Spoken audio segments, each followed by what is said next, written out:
Olá, pessoal. É a hora do chazinho, né? Vamos lá, vamos à nossa reflexão de hoje. Eu prometo que hoje não vou demorar muito. Quero fazer um vídeo pequeno, sucinto, mas que a gente possa receber alguma lição prática para a nossa vida. Vamos refletir hoje um pouco sobre a vida de um homem chamado Georão. Georão, do capítulo 21, vai falar sobre Georão, né? É interessante que ele era filho de Josafá. Josafá foi um dos melhores reis de Judá. Um homem reto, que andou retamente, que viveu a vontade de Deus, que andou de forma que agradou a Deus e teve um filho que não seguiu o exemplo do pai. Às vezes isso acontece, né?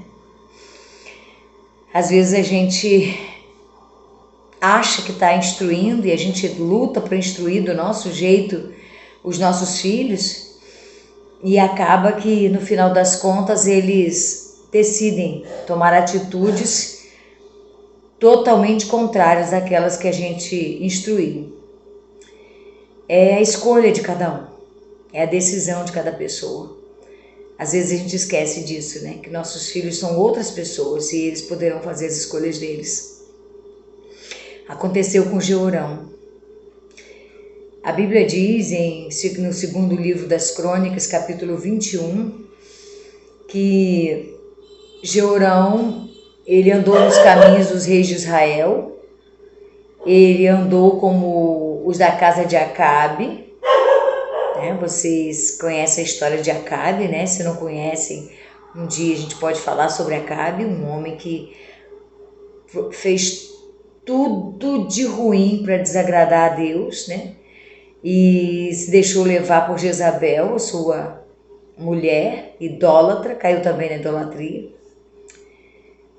Mas Georão fez tudo isso. Mas uma coisa que me marcou na vida de Georão foi quando ele morreu. Ele era da idade de 32 anos, olha o verso 20.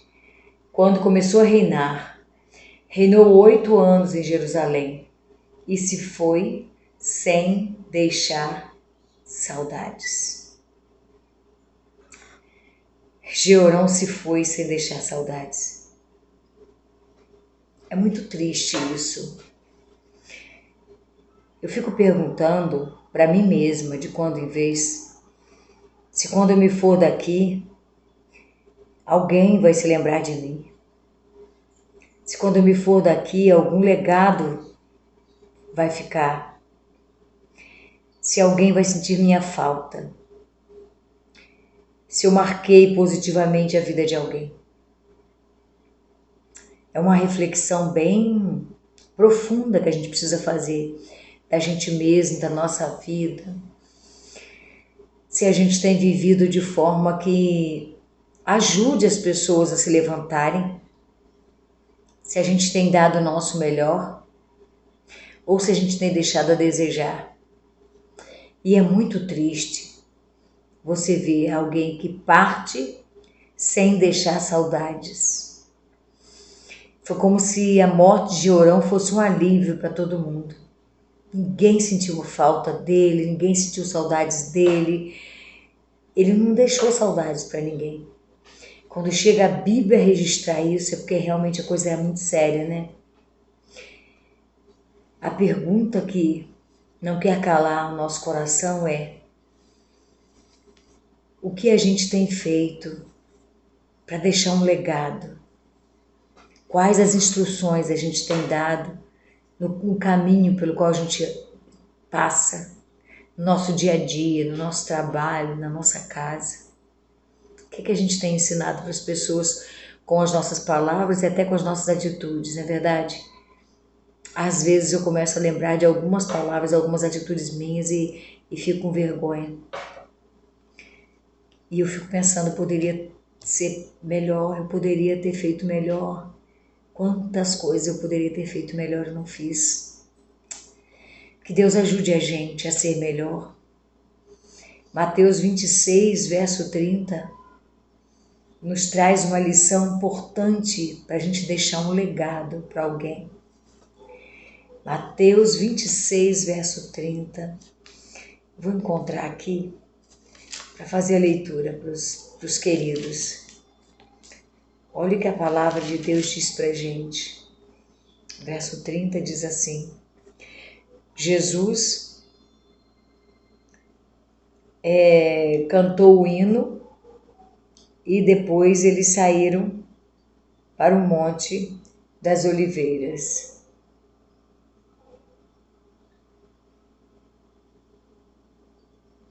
Jesus cantou o hino e depois saíram para o Monte das Oliveiras. Após instruir os discípulos, após tomarem a ceia, Jesus está deixando aqui um legado, um ensinamento, nunca mais foi esquecido. Marcou para sempre a vida das pessoas com quem ele conviveu naquele tempo, quando ele esteve aqui. E ele marca a minha vida hoje, porque ele não morreu, ele está vivo. Ele ressurgiu dentre os mortos. Que legado maravilhoso, né? E a instrução que Jesus deixa para a gente deixar um legado também, é para a gente parar de reclamar e adorar a Deus. Porque quando Jesus cantou o hino para sair para o Monte das Oliveiras, ele sabia o que vinha pela frente, ele estava indo para a morte, e morte de cruz. Mas em vez de reclamar, ele cantou um hino. Que coisa linda, né? Até o último momento ele não deixou de instruir. Olha o legado que Jesus deixou, olha o ensinamento. Um outro ensinamento é que mesmo em momentos de dúvida, precisamos confiar. Precisamos confiar. Os discípulos ficaram na dúvida naquele momento em que Jesus foi levado para ser preso, para ser crucificado, ele foi preso. Na hora da dúvida, Pedro negou Jesus, na hora da dúvida, os discípulos fugiram com medo, né? E eu e você, na hora da nossa dúvida, o que é que a gente faz? Vamos conversar com Deus sobre isso. Abrir o nosso coração para Ele, contar o que a gente está sentindo. E instruir pessoas que estiverem com dúvidas também a fazerem o mesmo. Mas nunca, em hipótese alguma, desistir de confiar no Senhor. Na hora da dúvida, confie.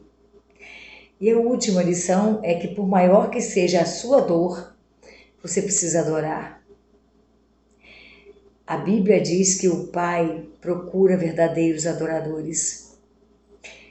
Jesus amou até o último momento, enquanto morria na cruz, enquanto sua cabeça era perfurada com espinhos e suas mãos dilaceradas com aquelas estacas perfurando, ele olhou para as pessoas e viu a miséria delas e disse: Pai, perdoa, porque eles não sabem o que fazem.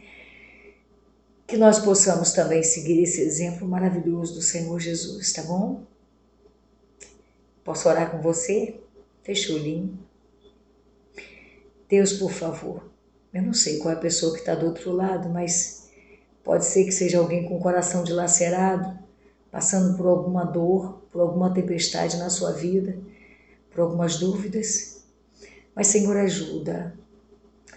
Fica com essa pessoa, consola, orienta, direciona, acalenta o coraçãozinho dela. Por favor, Deus, que a Tua presença esteja na vida de cada pessoa que estiver ouvindo e participando desse vídeo, assistindo, seja em que momento for. Que o Senhor esteja com cada um, atendendo a sua oração. É a súplica que eu te faço no nome santo e maravilhoso do Senhor Jesus Cristo. Amém, Senhor. Amém. Que o Senhor te cure se você estiver sentindo alguma coisa, tá bom? Esse é o desejo do meu coração.